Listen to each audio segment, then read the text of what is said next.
स्पष्ट उपाय भेद ज्ञान बतलाया है, जिसकी चर्चा आचार्य ने की, पालन किया।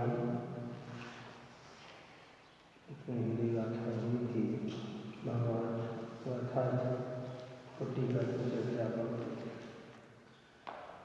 उपयोग में है, क्रोधादिक में कोई भी उपयोग नहीं है, और क्रोध में ही है। उपयोग में निश्चय से विरोध नहीं है। 8 प्रकार के कर्मों में और 9 कर्म में उपयोग नहीं है, और उपयोग में कर्म तथा अनुकर्म नहीं है। ऐसा अविकृत ज्ञान जब जीव के होता है, तब वह उपयोग स्वरूप शुद्धात्मा उपयोग के अतिरिक्त अन्य किसी भी भाव को नहीं करता। अर्थात क्या कहना चाहते हैं, तो जब ऐसा भेद विज्ञान जीव की परिणति में वर्तता है कि मैं तो उपयोग स्वरूप हूँ, क्रोधादि में उपयोग नहीं है, और उपयोग में क्रोधादि नहीं है। अष्टकर्म में उपयोग नहीं है, और उपयोग में अष्टकर्म नहीं है। 9 कर्म में उपयोग नहीं है, और उपयोग में 9 कर्म नहीं है। जब ऐसा भेद विज्ञान जीव की परिणति में वर्तता है, तो उपयोग के अतिरिक्त अन्य किसी भी भाव को नहीं करता। नहीं करता मतलब वह उपयोग के अलावा किसी भी अन्य को अपना नहीं मानता, किसी को भी अपना नहीं मानता। जब जब आत्मा की चर्चा चलती है, तो उसे एक ही ख्याल, एक ही प्रतीति, एक ही विश्वास इसका सदाकाल बना रहता है कि मैं तो उपयोग स्वरूप हूँ।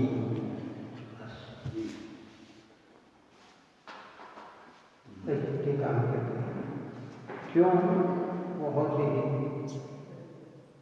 उत्कृष्ट बात कहते हैं कि वास्तव में एक वस्तु की दूसरी वस्तु नहीं है।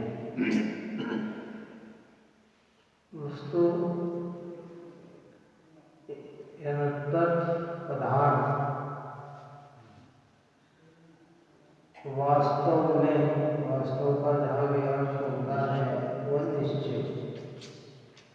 व्यवहार में तो सब कहा जाता है, मेरा शरीर, मेरी इंद्रिया, मेरा मन, मेरी वाणी, मेरे हाथ, मेरे पैर, मेरी नाक, मेरा मुंह है, मेरा मकान, मेरी दुकान, मेरे परिवार, मेरे रिश्तेदार, मेरे नातेदार, मेरे कर्म, मेरे नौकर, मेरे भाव, मेरा पुत्र, मेरी माँ, कि ये व्यवहार में तो सब कहे जाते हैं, पर वास्तव में देखा जाए तो एक वस्तु दूसरी वस्तु की कुछ भी नहीं है। कल ने कहा मेरा वर्णन कर, वास्तव में देखा जाए तो क्या कहना में तो आ सकता है कि वास्तव में तो जो जगह हमारे पास है वही हमारी है। वास्तव का मतलब अभी लोक है ना, पड़ोस की एक इंच जमीन भी हमारी नहीं है। वास्तव में सब हमारे बड़े बड़े कहते कि व्यवहार ऐसे होता है कि हम सबके और सब हमारे क्या साधारण व्यक्ति वाले सब हमारे ही तो हैं ऐसा। लेकिन वास्तव में जब सत्तात्मक रूप देखा जाए तो एक वस्तु में दूसरी वस्तु की कुछ भी नहीं है। अर्थात एक वस्तु दूसरी वस्तु के साथ कोई संबंध नहीं रखती, क्योंकि दोनों के प्रदेश भिन्न हैं। एक वस्तु से दूसरी वस्तु के प्रदेश ही भिन्न है, सत्ता ही भिन्न है। दो द्रव्य के बीच में तो सत्ता भिन्न समझ में आती है। कर्म और आत्मा के बीच में तो प्रदेश की भिन्नता समझ में आती है। कर्म और आत्मा के बीच में प्रदेश की भिन्नता तो समझ में आती है, पर क्रोधादि और आत्मा में भी प्रदेश भिन्न है। ये बात बड़ी विचित्र है।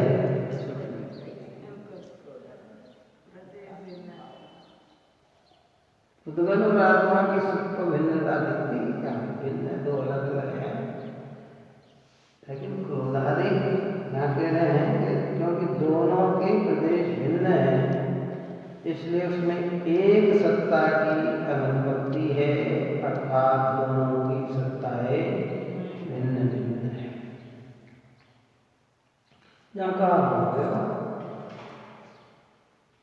वेद ज्ञान के अंदर जब निश्चय से हमें राय जी ने अपना भजन लिखा, उसमें निश्चय पूछा कि हम न किसी के, कोई न हमारा, झूठा है सब जग व्यवहारा, तन संबंध सकल परिवारा, सो तन हमने जाना सारा संबंध तन से संबंधित है। ज्ञानी कहते हैं कि हमने तन को ही जब भिन्न जाना तो तन से संबंधित सारा परिवार भी क्या हो गया? भिन्न हो गया। झूठा है जग का जितना व्यवहार है वो सब झूठा है। लोक व्यवहार में उस संबंध की महिमा है, लेकिन प्रमाण से देखा जाए तो उसकी कोई महिमा नहीं है। किसी तो व्यवहार का संबंध बताया जाता है, सब अच्छा आप हिंदू आप हमारे उनको पहचानते क्यों? वो हमारे ही रिश्तेदार है, तो महिमा अपेक्षा आप तो वो रिश्तेदार है। और प्रमाण से देखा जाए तो कोई किसी का कुछ नहीं। एक वस्तु में दूसरी वस्तु की भिन्नता है, क्योंकि दोनों की सत्ता ही भिन्न भिन्न है, प्रदेश ही भिन्न भिन्न है। पूर्व में अपन ने चर्चा की थी कि भाई देखो, जिस देह में हम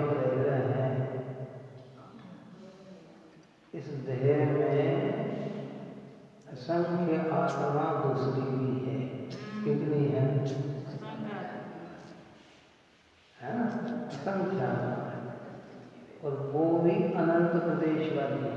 जितने प्रदेश हमारे हैं ना, उतने प्रदेश उनके भी हैं। एक एक एक एक एक एक है। लेकिन एक के प्रदेश में दूसरे के प्रदेश का अनुभव नहीं है। आप और हमें थोड़ी शांति भी अनुभव हो रही है।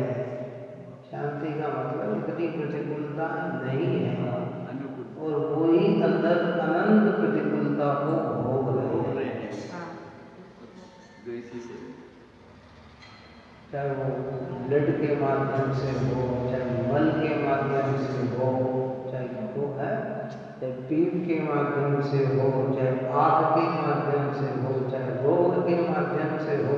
कितने कितने कितने कितने जीव हैं, कितनी जीव राशि है इसमें। सोचो विचार, कितने जीव हैं, है ना। हमारे हैं, हम उनके हैं, उनके प्रदेश से हमारे प्रदेश भिन्न हैं। कैसे हैं? बिल्कुल भिन्न है। ऐसे कहते हैं कि अनंत जीव या असंख्य जीव, और उन असंख्य जीवों की अनंत कारण वर्णना। हमारी कारण वर्णना तो है ही, कौन सी? हमारा तो अष्टकर्म है ही, लेकिन अनंत जीवों की भी कारण वर्णना कहाँ है? उनके साथ में है ना, जो हमारे अंदर जो जीव, हमारे मतलब शरीर में जो जीव है, तो वे भी तो कर्म सही भी है ना। क्या उनके नौ कर्म भी उनके से सही है, लेकिन एक से दूसरे की सत्ता भिन्न है।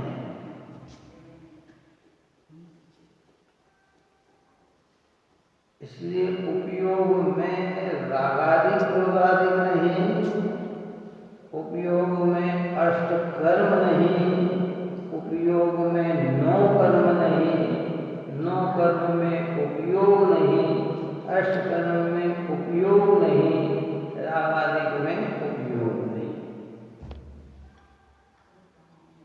अभी सूक्ष्म बात है। सामान्य जन तो कहते हैं कि सब बिना आत्मा के क्रोध होता ही नहीं है, तो बात तुम्हारी सत्य है। जहाँ जहाँ क्रोध है वहाँ आत्मा है। क्रोध के प्रदेश और आत्मा के प्रदेश,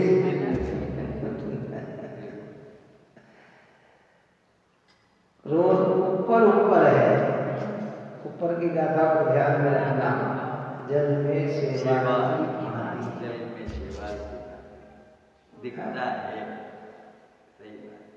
जल में जो सेवा है ना, कंदी खाई है, वो ऊपर ऊपर है, भीतर नहीं है।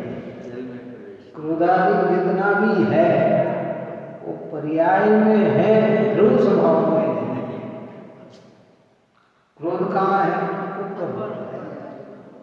अगर भीतर हो तो फिर कभी भी निकल नहीं सकता, तो स्वभाव हो जाए। उपयोग कहाँ है? ऊपर नहीं है, उपयोग भीतर भी है, मध्य भी है और ऊपर भी है। उपयोग से तो जीव, जो आत्मा की चीज है ना, वो तो द्रव्य में भी है, गुण में भी है और पर्याय में भी है? लेकिन क्रोधादि कहाँ है? पर्याय में है,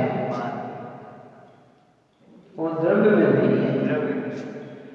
होते द्रव्य में है, लेकिन द्रव्य के भीतर नहीं है। जब उनकी दिखाई देगी तो उन्होंने दृष्टांत दिया था टीवी के पर्दे का, फिल्म के पर्दे का, क्या देखा ना कि वो दिखता है, तो पर्दे के भीतर है कि पर्दे के ऊपर है? ऊपर है। अगर भीतर हो तो क्या हो? आग लगे पर्दे के ऊपर, अगर वो भीतर हो तो क्या हो? पर्दे ही जल जाए। पानी अगर समुद्र दिखाया जाए भीतर हो तो पर्दा ही गीला हो जाए। मोटरसाइकिल चले तो पर्दा ही फट जाए है, क्यों है? 10x10 की टीवी है या 50x50 की टीवी है या बड़ी फिल्में बनती हैं और 100 मंजिल मकान दिखाया जाता है उसको। अब इतना बड़ा कहाँ से दिखेगा? लेकिन वो क्या है, ऊपर ऊपर है। ऐसे कह रहे हैं कि ये जितने भी भाव है ना, रागादि कहो, क्रोधादि कहो, विकार कहो, विभाव कहो, ये सारे भाव मेरे चैतन्य के पर्दे पे दिखते तो हैं, पर ये ऊपर ऊपर है। इनकी सत्ता अलग और मेरे ज्ञान भगवान आत्मा की सत्ता अलग। अगर इनकी सत्ता अलग न होती तो ये कभी भी अलग नहीं हो सकता। बात समझो, सिद्ध भगवान को अलग हो गए ना, अरिहंत भगवान को अलग हो गए ना, तो सत्ता अलग थी तो अलग हुए ना। अगर उनकी सत्ता में होता तो फिर भगवान को भी क्रोधादि को होता, उनको भी रागादि को होता, फिर उन्हें वितरागी नहीं कहते हैं। बहुत गंभीर बात कर रहे हो। इसलिए संवर्तक की उपलब्धि का जो मूल कारण है वो भेद ज्ञान है। भेद ज्ञान की महिमा से ये गाथा रची गई है कि देखो भेद ज्ञान की कितनी महिमा है। इसलिए उनकी एक सत्ता की अनुभूति अर्थात दोनों की सत्ता भिन्न भिन्न है। और इस प्रकार जबकि एक वस्तु की दूसरी वस्तु नहीं है, तब एक के साथ दूसरे का आधार आदेश संबंध भी नहीं है। तो इस विषय में बहुत गंभीरता है। स्थूल दृष्टि से देखें तो ये लगता है कि क्रोधादि का आधार आत्मा है? किस आधार से हुआ क्रोध? किसके आधार से? आत्मा के नहीं है। जो पर्याय की स्वतंत्रता समझते हैं ना, तो एक समय की पर्याय में स्वयं विकार होने की योग्यता है।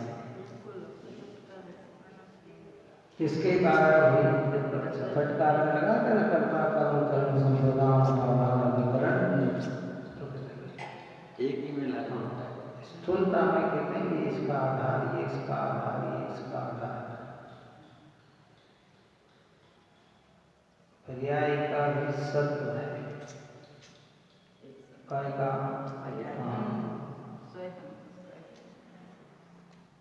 अपन में लगा प्रतिपल का निश्चित परिवर्तन कौन करेगा आगे पीछे, सत्कार्य विनाश असत का उत्पादन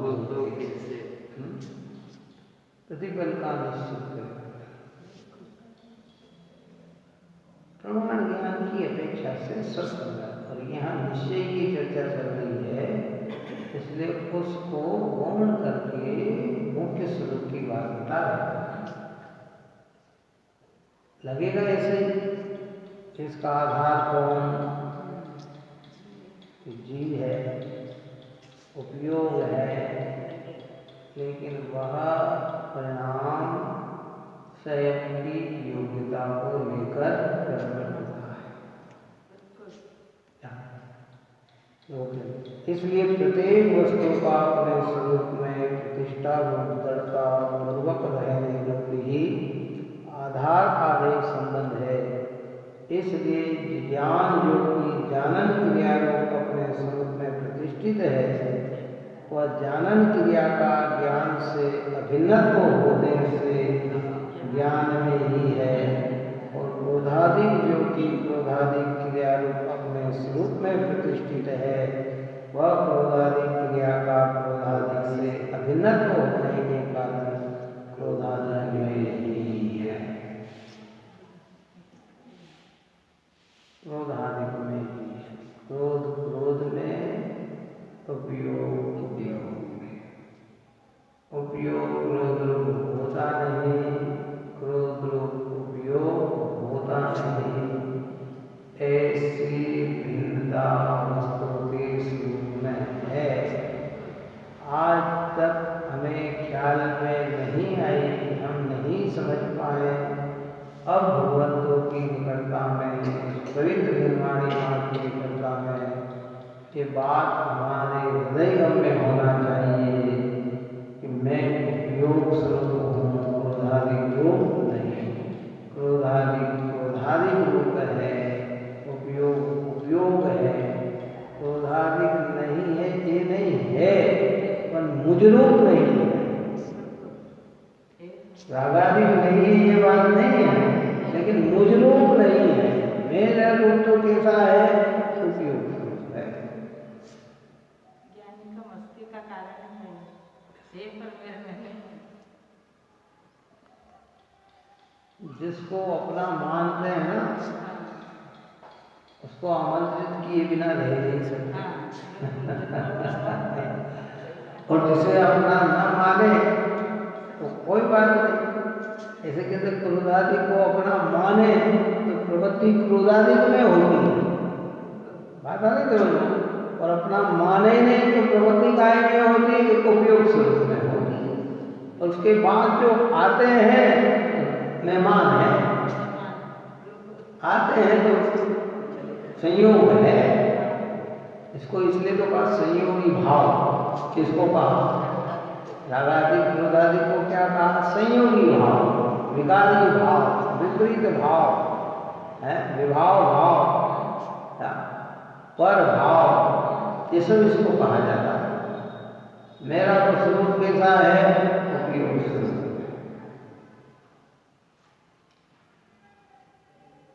गंभीर बात है। जबकि सामान्य पढ़ाई से अलग प्रकार की पढ़ाई है ना, इसलिए इसको ऐसा लगता है। परंतु भाई देखो, आचार्य ने कहा कि संवद तत्व उपलब्ध होने का मूल कारण भेद विज्ञान है। अगर भेद विज्ञान नहीं है फिर संवद की उपलब्धि भी नहीं है। संवद को, सम्यक कहो, आत्मा आराधना कहो, ये सब एक ही बात है। सम्यक ज्ञान को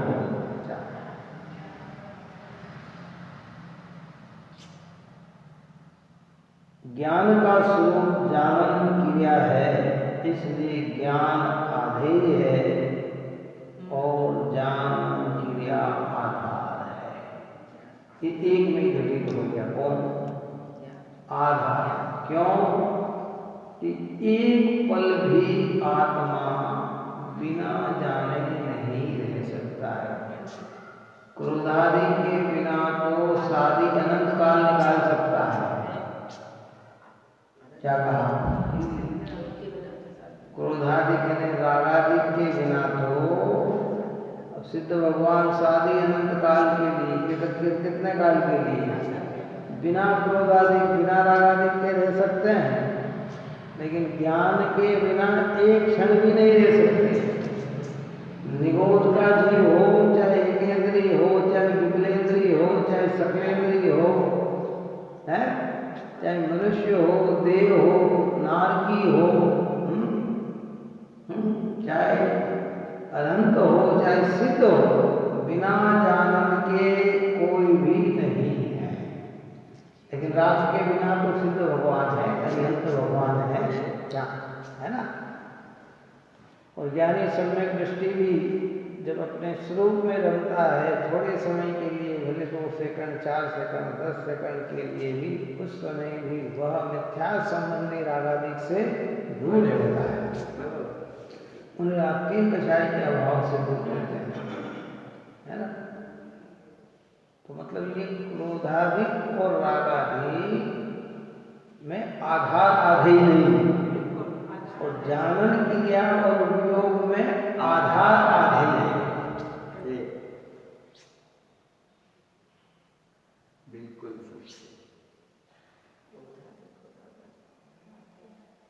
जानन जानन जानन आधे, और उपयोग क्या है? आधार। इसके आधार से ठीक रहा, इसके आधार से जानन क्रिया होता ना। जैसे कोई मकान बनाते नीचे नींव डालते, नींव उसकी आधार क्या है, नींव पे वो टिका हुआ, खंबे बनाए पहले बड़े बड़े, तो नीचे खंबे बनाते थे हैं, तो वो खंबे क्या किस पे टिका हुआ है कि खंबे पे टिका हुआ है ना, ऐसा है। ये जानवर जानवर किसके आधार पे हो रही है, योग के आधार पे।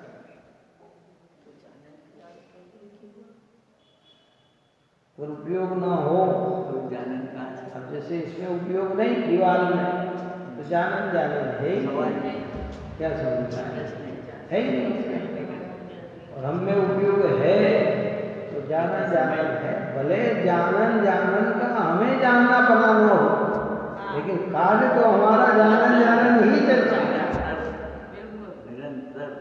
कहा था ना, लेकर नरक निरोध से मोक्षपुरी तक धाम, केवल देखन जानना आत्म का है काम। आत्मा का काम क्या, एक जानना जानना जानना जानना। अभी जानन जानन को ही मति ज्ञान कहो, श्रुति ज्ञान कहो, अवधि ज्ञान कहो, मन परे ज्ञान कहो, केवल ज्ञान।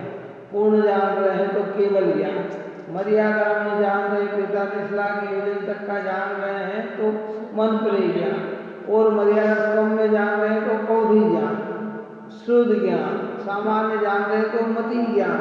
लेकिन ये सब नाम है, लेकिन उसमें तो एक जानन जानन जानन जानन जानन जानन जानन जानन। हम सोए हैं तो जान रहे हैं, हम मूर्छित है तो जान रहे हैं, व्यक्त कर पा रहे हैं तो जान रहे हैं, व्यक्त न कर पा रहे हैं तो जान रहे हैं, क्योंकि इसका कार्य निरंतर जानन जानन जानन जानन है। जानन क्रिया जीव में है, और जीव जो है उसमें ज्ञान है, जीव है उसमें ज्ञान है, तो ज्ञान को यहाँ आधा वो क्यों अलग बताया, आधे जानन क्रिया का आधार अलग अलग क्यों बताया? उपयोगमय आत्मा, उस उपयोग का कार्य जानना जानना, तो दोनों में आधार आधे। ये जानन जानन किसके द्वारा हो रहा है, ये आत्मा के द्वारा। ज्ञान है, एक उपयोग ज्ञान ज्ञान है वहाँ, वो नहीं से जानन, तो फिर अलग क्यों, अलग का आधे बता रहे, इसका आधार बताया। हाँ, तो ये जानन जानन किसके द्वारा हो रहा, उपयोग द्रव्य गुण पर्याय रूप है ना, आत्मा कैसी है ना, तो वो जो जानने की क्रिया है वो पर्याय की है, तो उसका आधार संबंध कौन है, उपयोग कहो, आत्मा कहो, ज्ञान कहो, एक ही बात।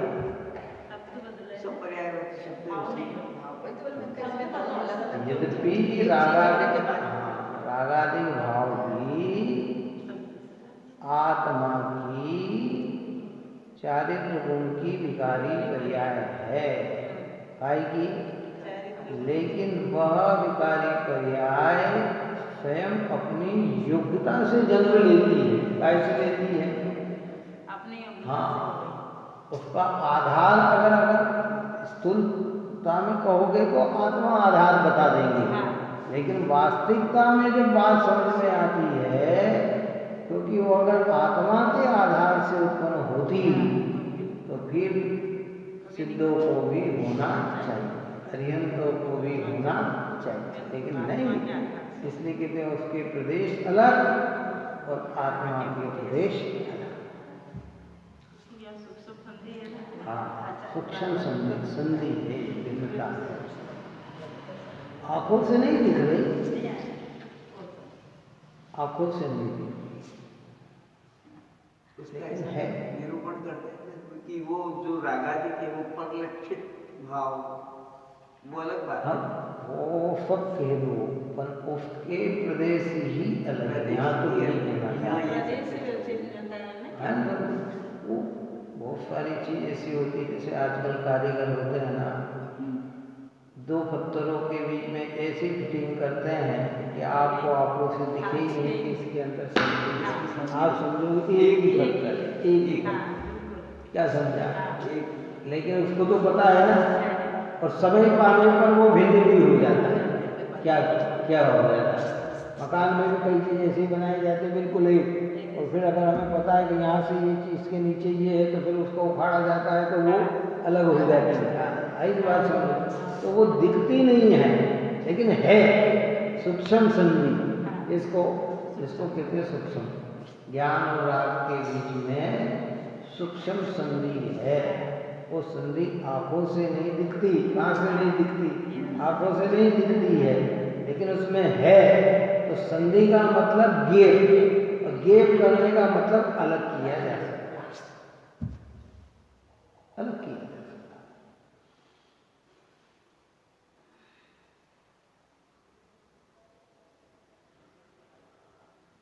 बहुत गजब की बात है, ऐसी बातें, अद्भुत बातें महान ग्रंथाधिराज समय सार में है। सहज साधन में लिया एक प्रदेश से क्षेत्राओं का संबंध होने के कारण भ्रम पड़ता है।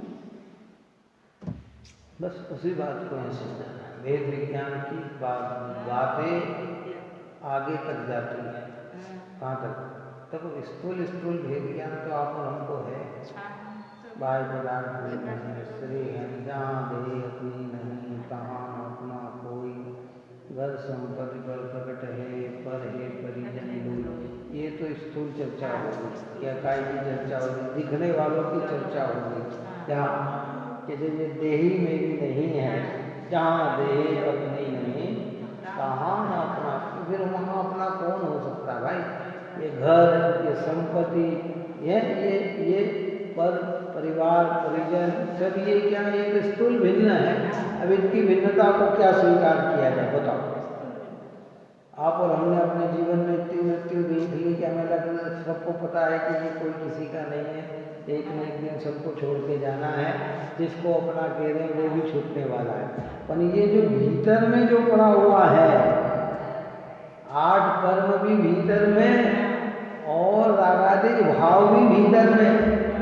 अब इसको आचार्य की भाषा के द्वारा उस भगवंतों के स्वरूप को समझकर अपने ज्ञान में ज्ञान पना लाकर इनको भिन्न किया जाता है, भिन्न माना जाता है। अभी सिर्फ स्वीकार करना है, और स्वीकार करेंगे और उपयोग में रमन करेगा तो धीरे धीरे भिन्न भी होने लग जाएगा। अभी तो आंखों से समझिए और देखो, ये बात पहले भी अपन ने कही कि जिनको बाह्य पदार्थ ही अपने नजर आ रहे हैं, उनकी राग से आत्मा भिन्न है, ये बात कभी समझ में नहीं आ सकती। क्योंकि आप और अपने ऊपर प्रैक्टिकल करना, ये सब बात कहाँ हम प्रैक्टिकल करें अपने ऊपर। मुझे ये अपना लग रहा है, मुझे तो ये अपना लग रहा है, मुझे तो इसमें अपने मन की मान्यता है, मुझे तो शरीर अपना लग रहा है, इंद्रिय अपना लग रही है, मुझे तो वस्त्राभूषण अपने लग रहे हैं, मुझे तो धन वैभव अपना लग रहा है।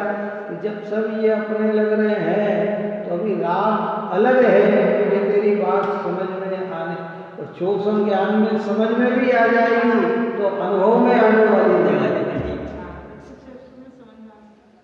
बात ही समझ तो समझे ही नहीं। स्थूलता न छूटे। गाँव में बैठे हम और बड़े बड़े कंकर ही हमें न दिखे तो छोटे कंकर क्या हम भिन्न कर लेंगे? एक बात सुनो, बैठे मैं भी बिंदु लाओ आप दो मेरे को, मैं भी बिंदु। वो कंकर ही नहीं दिखे उसको बड़े बड़े, तो छोटे कंकर को क्या भिन्न कर देंगे? कौन कर देगा भाई?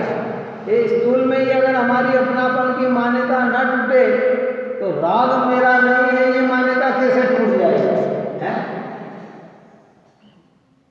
नहीं टूट सकती। और जिसकी राग में अपनेपन की मान्यता टूट गई तो समझ लो सब बाहर में तो मान्यता टूटी ही गई है।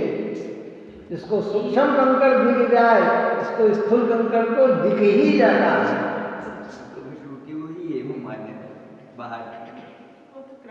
बहुत सारे होता है ना, बड़े बड़े कंकर निकालने के बाद भी फिर उसमें छोटे रह जाते हैं, तो जो झटकते हैं करते हैं फिर उनको भी एक बार पुनः बीनते हैं। पुराने समय में तो यही था, आजकल तो सब बिना बिना मशीन से सब कार्य हो जाते हैं। तो घर वाले को पहले तो यही था, एक बार का बिन के रख दो और फिर वो जो अलग से बचे छोटे छोटे बारीक, फिर उसको चांदी से छान कर फिर उसमें एक बारीक बारीक कंकर में भार किया जाता था कि उसको भी भार किया।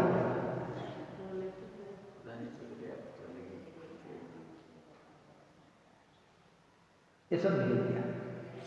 पुराने समय के सारे दृष्टांत है। पहले गाँव आते थे ना तो उसमें कितनी चीजें आती थी साथ में, शंकर भी आते थे, बगदा भी आता था, ये भी आते थे, और उसके अंदर कोई दूसरा बीज भी आ जाता था, है तो बिनने में खाली ऐसा ही वो सबका ध्यान रखते थे।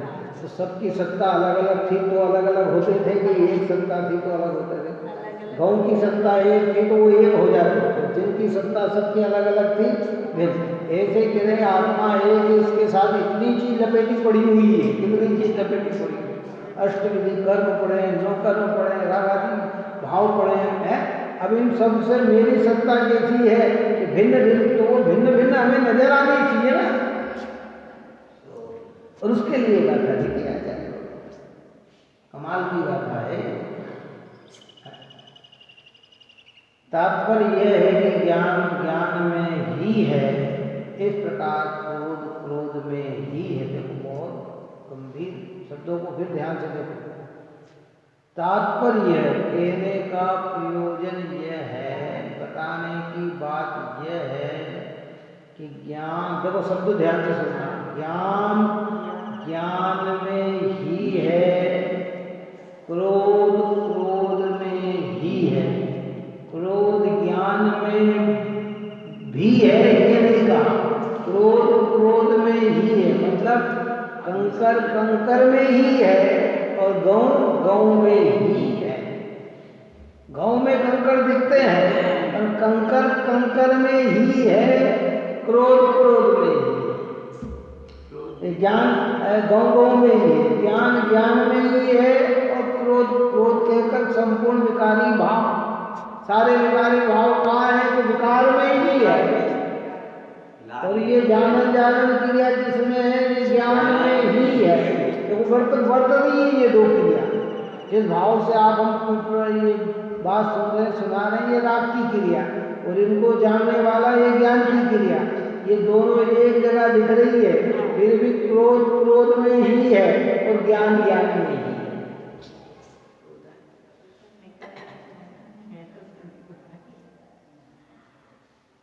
इसका अर्थ कि ज्ञानी क्रोधाधिक में बना से, और क्रोधाधिक में कर्म या नौकर्म में ज्ञान नहीं, तथा ज्ञान में क्रोधाधिक कर्म या नौकर्म नहीं, क्योंकि उसके परस्पर अत्यंत स्वरूप विपरीतता होने से, अर्थात ज्ञान का स्वरूप और क्रोधाधिक तथा कर्म नौकर्म का स्वरूप अत्यंत विरुद्ध होने से उसके परमार्थ भूत आधार आधे संबंध नहीं। देखो शब्द फिर ध्यान से सुनना, परमार्थ भूत वास्तविकता में, व्यवहार में तो कह सकते हैं, कहते हैं, बताते हैं, लेकिन परमार्थ भूत वास्तविकता में एक दूसरे का एक दूसरे से संबंध नहीं है। अभी हम कह रहे हैं ये शरीर किसके आधार से टिका, तो कहते हैं आत्मा के आधार से टिका। क्या कहते हैं, ये शरीर किसके आधार से टिका, आत्मा के आधार, आत्मा है तो शरीर। ये व्यवहार में कह सकते हैं, लेकिन ये शरीर के परमाणु शरीर के आधार से है और आत्मा के परमाणु आत्मा के आधार। तो ये तो स्थूल रूप से भी अपने को लगता है कि आत्मा निकलने के बाद मृत शरीर तो है, शरीर तो शरीर की जगह जीवित में ही रहता है ना, जीवित में तो यही, पर बाकी जीवित में कैसे शरीर, एक व्यक्ति का वजन 120 किलो, घटते घटते रह गया 60 किलो, समझ में आया। किसी का हाथ कट गया, इतना हाथ कट गया, किसी का पैर कट गया, तो वो आत्मा तो वही है, फिर वो पर्व निकल गए, तो इसका मतलब वो आत्मा के आधार से कहाँ है, तो अपनी योग्यता के आधार से है ना, किसके आधार से? चलो किसके आधार से तुम बताओ? कई लोगों के दोनों पैर पड़ जाते हैं, हाथ पड़ जाते हैं, हैं? वो कटे हुए पैर में कोई फीलिंग नहीं।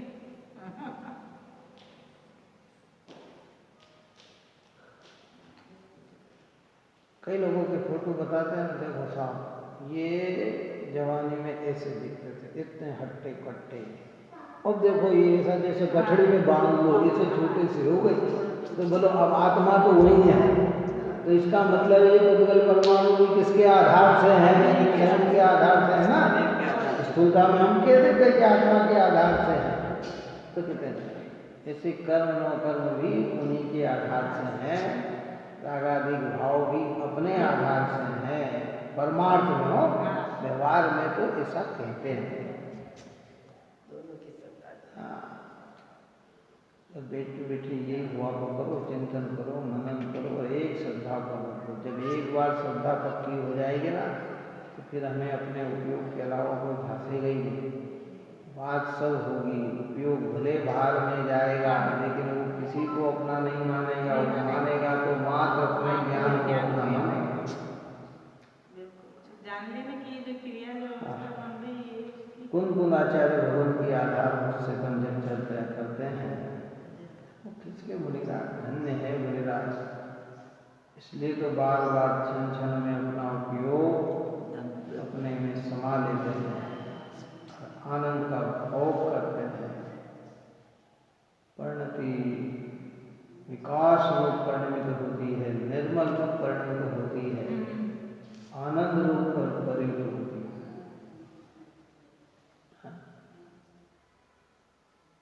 रात तो संवर भूषण धारी होते हैं,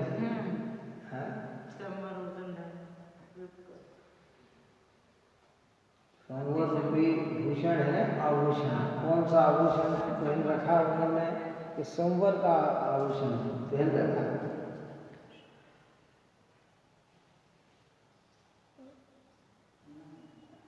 बहुत गजब की बात है। सम्य ज्ञान प्रधान प्रबंधल तब पावक पर जारी है। इससे सम्य ज्ञान प्रधान पवन बल तब पावक पर जारी है। निरंतर निरंतर पर को जराते हैं, पर को दूर करते हैं, पर को नष्ट करते हैं। धन्य है सारे दिगंबर मुनि, आज भी 3 कम 9 करोड़ निराश इसी आराधना में लगे हुए हैं। और हमें ये मार्ग दे रहे हैं कि भाई भेद विज्ञान करो। पुण्य उदय से, महान भाग्य से देव शास्त्र गुरु की निकटता में आए, पवित्र जिन धर्म में जन्म हो गया, अब तुम्हें बार बार बार बार बार बार अपना चिंतन करो कि मैं तो उपयोग स्वरूप हूँ।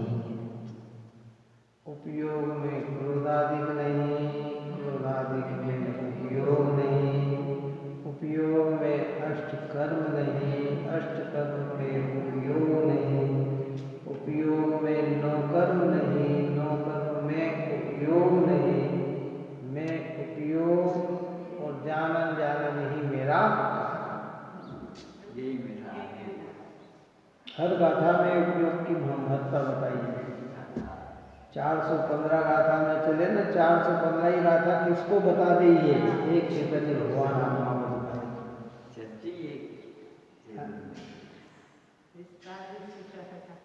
और जैसे ज्ञान का स्वरूप जानन क्रिया है, उसी प्रकार ज्ञान का स्वरूप क्रोधादिक भी हो, अथवा जैसे क्रोधादिक का स्वरूप क्रोधादिक क्रिया है, इसी प्रकार क्रोधादिक का स्वरूप जानन क्रिया भी हो, ऐसा किसी भी प्रकार से स्थापित नहीं किया जा सकता, किसी भी प्रकार से। हाँ।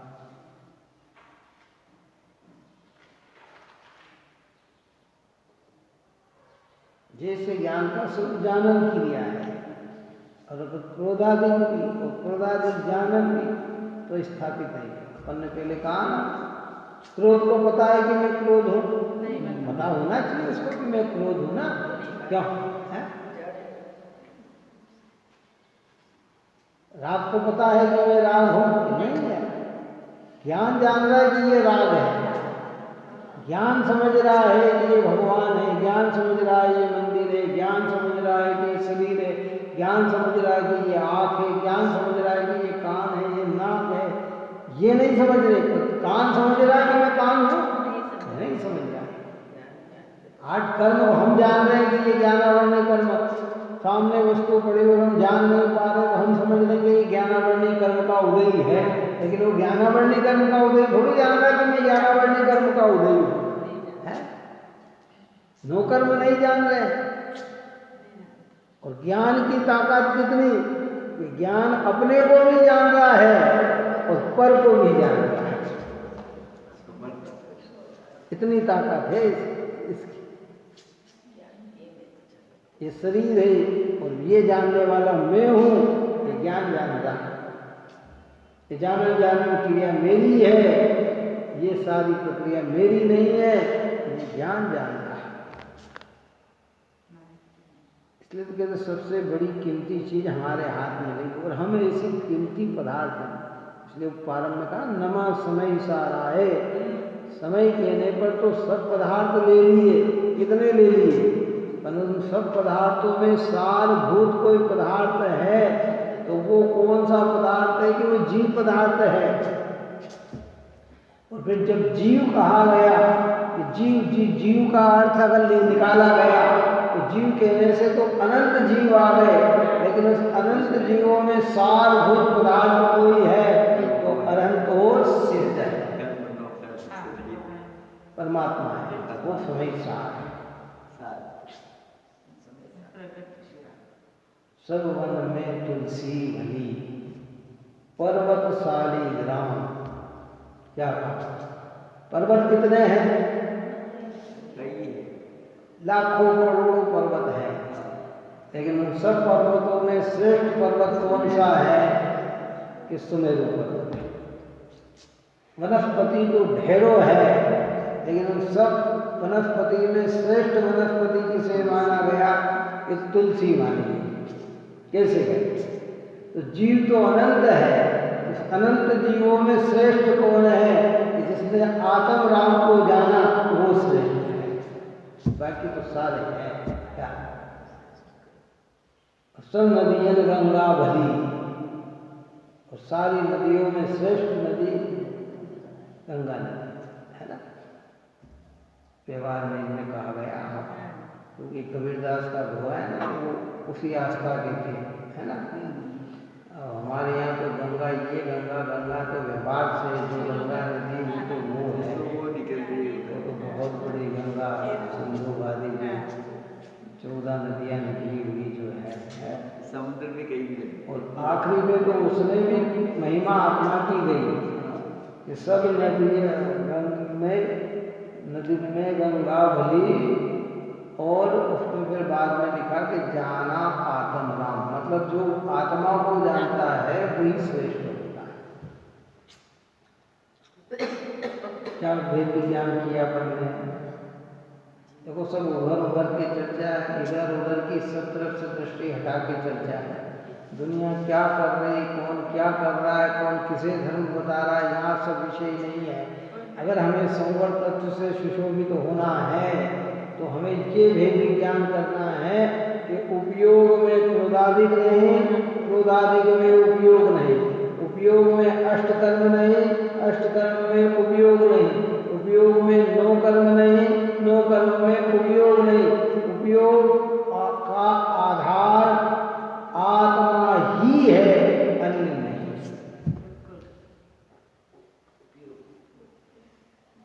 इतना सूक्ष्म सूक्ष्म सूक्ष्म गुरुदेव श्री जी ने तो बहुत कमाल कर दिया। क्या है आचार्य भगवंत की इतनी गंभीर चर्चा को सरलीकरण दे दिया। ये जानन वस्तु और ये राग का देखो निकल रहा तो एक ही जगह से। अपन ने पहले क्या कहा, एक दृष्टांत दिया था भेद विज्ञान का, क्या कि गाय के थन से जब दूध निकाला जाता है तो दूध के साथ ही पानी मिला हुआ आता है। समझ में आई बात नहीं आई? आंखों से नहीं दिखता, हम उसे दूध ही कहते हैं, लेकिन जब हंस के सामने रखा जाए तो दूध दूध पी जाता है, पानी पानी छोड़ जाता है। ये राग और ज्ञान दोनों एक साथ निकल रहे हैं, हमें नहीं दिख रहा, हम दोनों को एक मान रहे हैं, लेकिन यहाँ कह रहे हैं दोनों कैसे हैं? ये दोनों भिन्न भिन्न हैं। आत्मा के प्रदेश और रागादि के प्रदेश क्रोधादि के अलग। अभी सामान्य जन को नहीं समझा सकते किसको, क्योंकि आलस्य इस चीज का पता नहीं है ना। तो जो अभ्यास करेगा उसको पता लगेगा कि भाई इस प्रकार की चर्चा क्या। इसी भांति स्वभाव से भिन्न होने से वस्तुएं भिन्न नहीं है। इस प्रकार ज्ञान तथा अज्ञान में क्रोधादिक में आधार आधेयत्व अज्ञान यानी क्रोधादिक भाव, ज्ञान यानी आत्मा, दोनों के बीच में आधार आधेयत्व नहीं। अंतिम बात देखिए, ये नसें है ना अंदर में, नस कौन सी नस? नस के अंदर ग्लूकोज की बाटल चढ़ाई जाती है। कहाँ जाती है? नस में चढ़ाई जाती है। इंजेक्शन लगता है, वो कहीं भी लग जाए, वो नस में नहीं लगता, वो बॉडी में लगता है। और कई इंजेक्शन नस में लगते हैं, है ना। और वो 2 लीटर की, 10 लीटर की, 5 लीटर की बाटल आपने ये कर दी चढ़ा, और फिर उसमें से नस में से जांच के लिए आपने खून निकाला। क्या निकाला? खून कहाँ से निकालते जांच के लिए? और उसमें पानी नहीं आता। किसमें पानी नहीं आता? चढ़ी काई में है। हमें लग रहा है कि इसमें ही गई, लेकिन जब वो ब्लड निकाला जाता है ना, तो ब्लड ही आता है, मतलब वो उसमें मिलता नहीं है। कहने का मतलब ये कि ऐसी भिन्नता अंदर में पड़ी हुई है, एक ही में जाने पर भी एक में मिलान नहीं होता। इतनी जांच करती है, खून निकालने बात ही समझ में नहीं है। जांच काई की करते हैं? खून की जांच करते हैं, पानी की जांच करते हैं, खून की ब्लड निकाला तो निकालेंगे। अरे साहब अभी तो 10 बाटल लग गई ना, फिर 10 तो अंदर पानी पानी हो जाना। तो पानी का काम पानी करता है।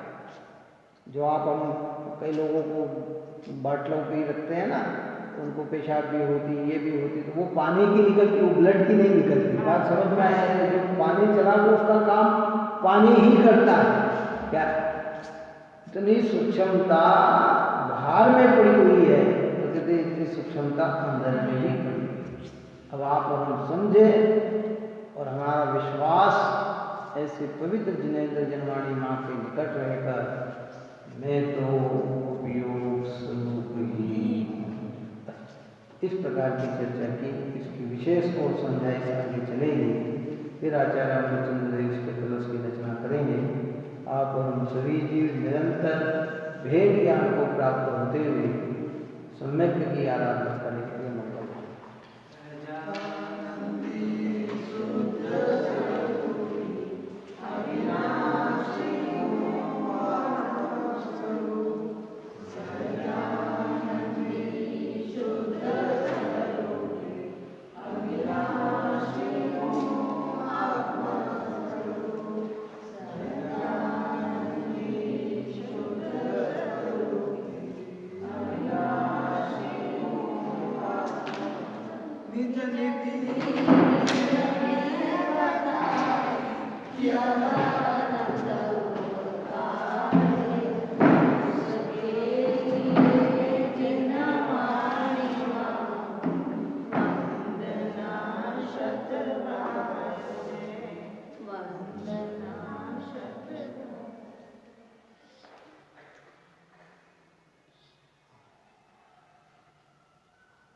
जवानी के